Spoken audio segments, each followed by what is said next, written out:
As many of you know, I love Fire Emblem. It's one of my favorite game franchises. And today, we had our first Direct in the Switch 2 era.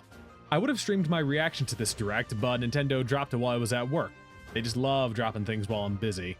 At the very end of this Direct, we had a little game showed off that some of you might recognize. I went into this Direct not expecting anything for Fire Emblem at all.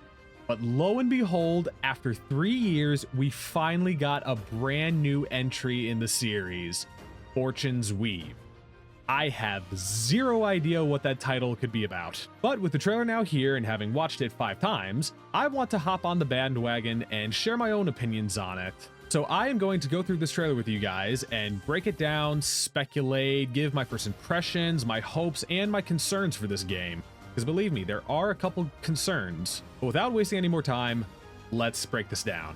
One of the first things I can say is that the game looks wonderful visually. There is some excellent lighting and polish to be seen here that will be a treat to enjoy on the Switch 2.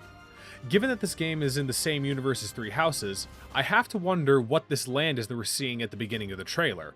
I speculate based on the people that we see that this could be Almyra, to the east of Fodlan. But it could potentially be Bridget, Petra's home, which has been described as a land of warriors. Or this is a completely different continent altogether. Now we get our first look at this character, who I would like to believe is potentially a Nabatean, based on his pointed ears and slightly green hair. I have nothing else to back this up, it's just my conjecture. I will say though that this character, along with many others that are shown in this trailer, have the essence of Engage designs, and it sets me off a bit. However, we have a lot more to see of the game, so I'll reserve my judgment on that subject for later. Next thing to be seen are these two characters. The kid with purple is named Kai, and we have not heard the girl's name yet. Kai also says that he wants to fight to save his father's life. Anyone who's been in the fandom long enough knows what that means. I'm very taken aback by how modern these two look. For Kai, his hair is what makes me feel he's out of place. The girl, I can't quite figure it out, though perhaps we will get customization again and could fix their looks ourselves. In the midst of all these characters, this one stood out for many people.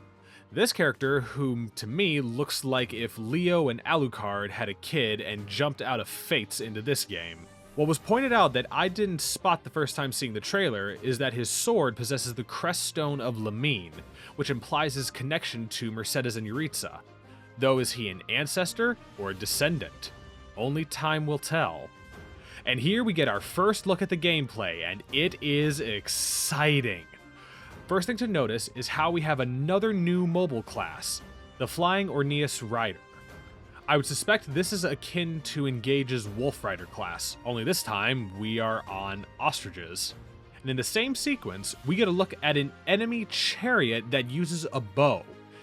This is a class that has never been seen in Fire Emblem before, and I am very excited to see how they play in combat. Next, we are shown this woman, who goes by the name Theodora. Her class is a noble, so that means she's royalty, and we see her use and confirm the return of gambits. I ultimately never really used those on any of my playthroughs of Three Houses, unless it was the Stride Gambit. What I find the most interesting about her, though, is her crown. The design of it looks very similar to bone, more specifically the bone of a hero's relic. We get another look at the Alucard-looking character, but now we have his name, Dietrich.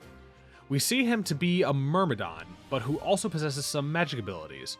Reminds me a bit of Shez from Three Hopes. Dietrich shows off one of this game's new mechanics called Blaze Arts.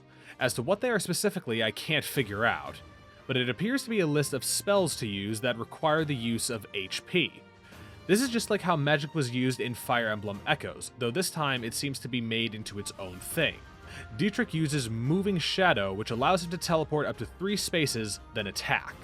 I like the idea of this in combat. You could use this Blaze Art to perhaps move into an area to save one of your units who's being surrounded, but it also puts your other unit at risk because it costs HP to use. We also see Dietrich use his sword called the Answerer. In the description for the weapon, it is called a hero's relic. This further confirms the game's continuity in Fodlan.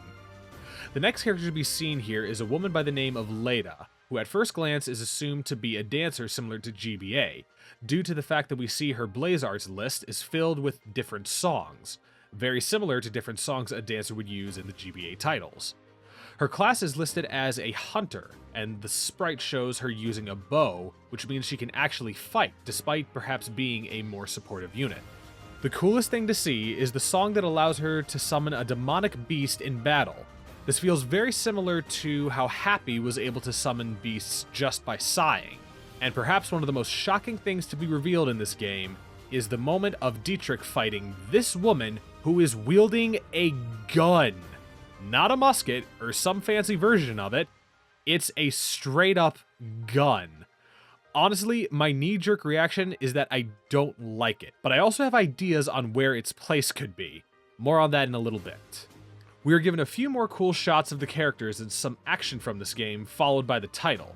And as it goes away, we get to hear a familiar voice. The years were long, weren't they? Have you forgotten me so soon? I nearly screamed and jumped out of my seat upon seeing Sothis again. I was that excited.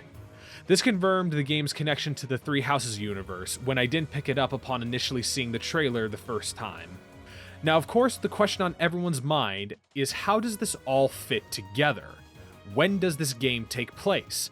Is it a prequel or a sequel? Allow me to jump back to some moments shown and share my thoughts.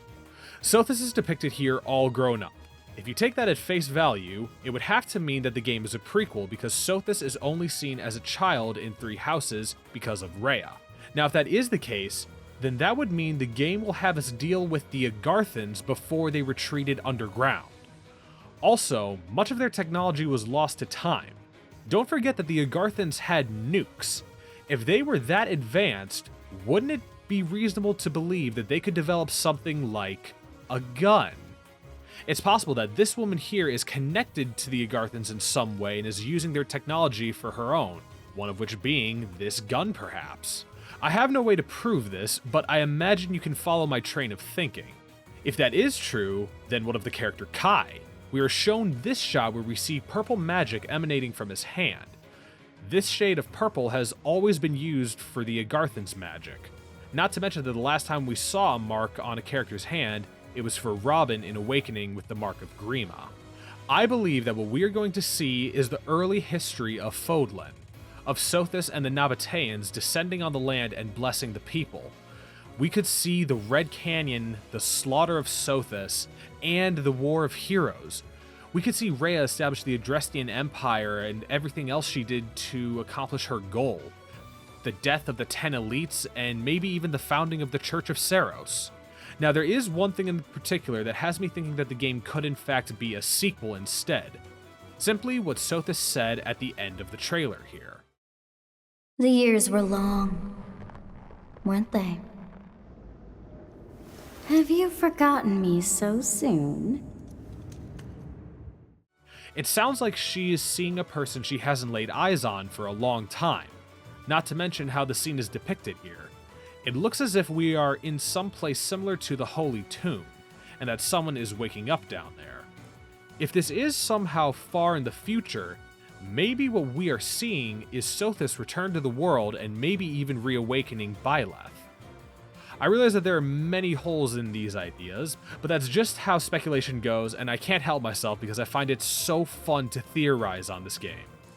The Three Houses world is so rich and vast, and what I look forward to about this game is how it's going to enrich it even further. Perhaps even answer long-held mysteries that the library at Garreg Mach couldn't answer. Whatever the case is, I am thrilled about this game, and that we no longer have to worry if the series was quietly cancelled behind the scenes. While I may be hesitant on some of the characters' designs, I'm willing to look past it for the time being due to how we are returning to the Three Houses universe and are doing something seemingly more serious than Engage did. I can't wait for more. Let me know down in the comments what you think of Fire Emblem Fortunes Weave. Are you excited or not? Do you want more of the Fodlan universe, or would you prefer the game go in a different direction? I'd love to hear your thoughts and feelings on the matter. If you made it this far, I want to thank you for watching, and I'll see you all in the next one.